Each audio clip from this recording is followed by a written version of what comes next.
Welcome back. Thanks for coming to another Read Aloud from the Winooski Memorial Library. Today we've got another session from The Miraculous Journey of Edward Tulane by Kate DiCamillo. It's such a great story, and we are reading with permission from the publishers, Candlewick Press. Thank you so much for allowing us to read your books aloud online during our home time. We're on chapter 21. The diner was called Neil's. The word was written in big red neon letters that flashed on and off. Inside, it was warm and bright and smelled like fried chicken and toast and coffee. Bryce sat at the corner and put Edward on a stool next to him. He leaned the rabbit's forehead up against the counter so he would not fall. "What you gonna have, sugar?" the waitress said to Bryce. "Give me some pancakes," said Bryce, "and some eggs. And I want steak, too. I want a big old steak and some toast and some coffee."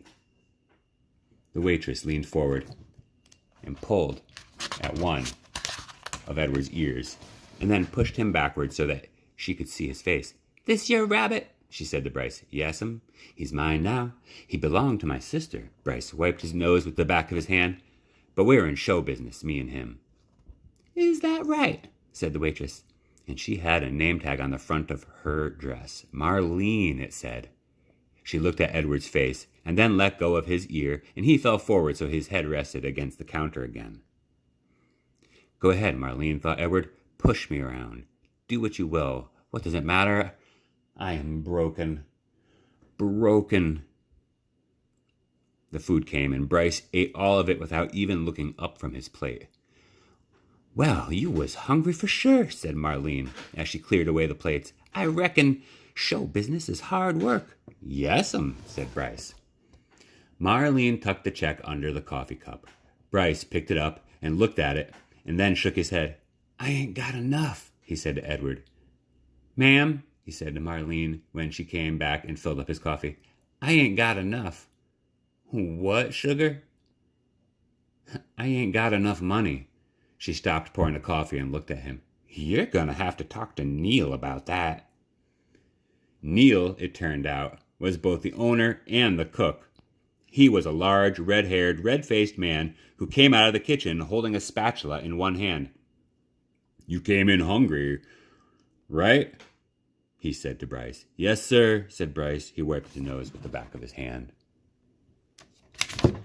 "And you ordered some food, and I cooked it, and Marlene brought it to you, right?"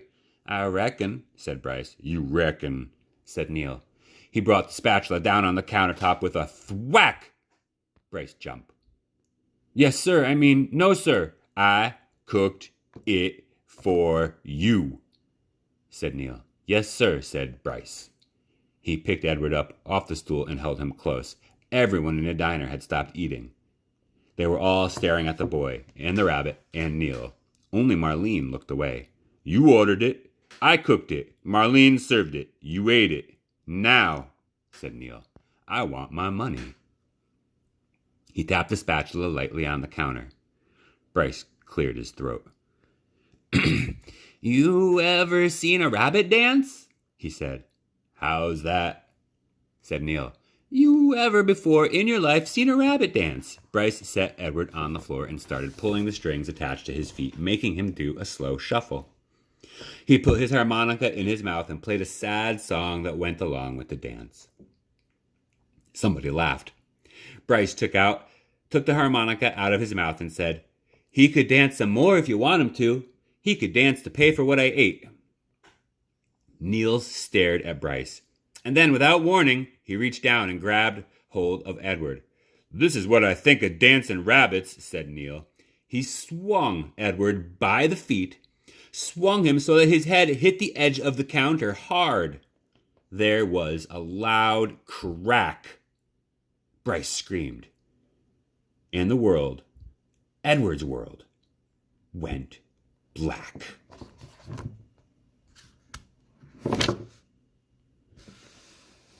Chapter 22.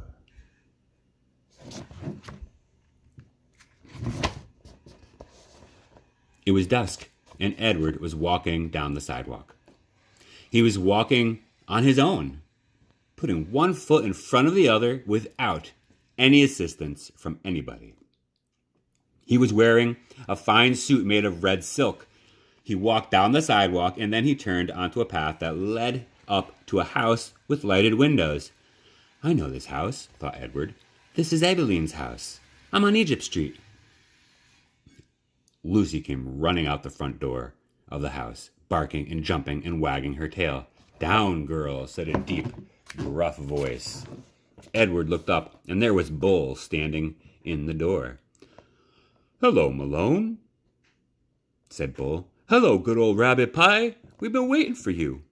Bull swung the door wide, and Edward walked inside.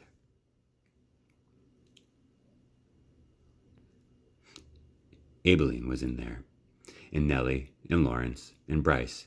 Susanna, called Nellie. Jangles, Bryce said. Edward, Abilene said. She held out her arms to him, but Edward stood still. He looked around the room. Are you searching for Sarah Ruth? Bryce asked. Edward nodded. You got to go outside if you want to see Sarah Ruth, said Bryce. So they all went outside, Lucy and Bull and Nellie and Lawrence and Bryce and Abilene and Edward. Right there, he pointed up in the stars. Yep, said Lawrence. That is the Sarah Ruth constellation. He picked Edward up and put him on his shoulders. You can see it right there. Edward felt a pang of sorrow, deep and sweet and familiar. Why did she have to be so far away? If only I had wings, he thought, I could fly to her. Out of the corner of his eye, the rabbit saw something flutter. Edward looked over his shoulder, and there they were, the most magnificent wings he had ever seen, orange and red and blue and yellow, and they were on his back. They belonged to him. They were his wings. What a wonderful night this was. He was walking on his own. He had an elegant new suit, and now he had wings. He could fly anywhere, do anything. Why had he never realized this before? His heart soared inside of him. He spread his wings and flew off Lawrence's shoulders, out of his hands, and up into the nighttime sky towards the stars, towards Sarah Ruth. No, shouted Abilene. Catch him, said Bryce. Edward flew higher. Lucy barked. Malone, shouted Bull. And with a terrific lunge, he grabbed hold of Edward's feet and pulled him out of the sky and wrestled him to the earth. You can't go yet, said Bull. Stay with us, said Abilene. Edward beat his wings, but it was no use. Bull held him firmly to the ground. Stay with us, repeated Abilene. Edward started to cry. I couldn't stand to lose you again, said Nellie. Neither could I, said Abilene. It would break my heart. Lucy bent her face to Edward's. She licked his tears away. We're going to stop there today. Come back soon and hear chapter 23 and 24 from Kate DiCamillo's The Miraculous Journey of Edward Tulane. Thanks again for listening, and I hope you all have a great day.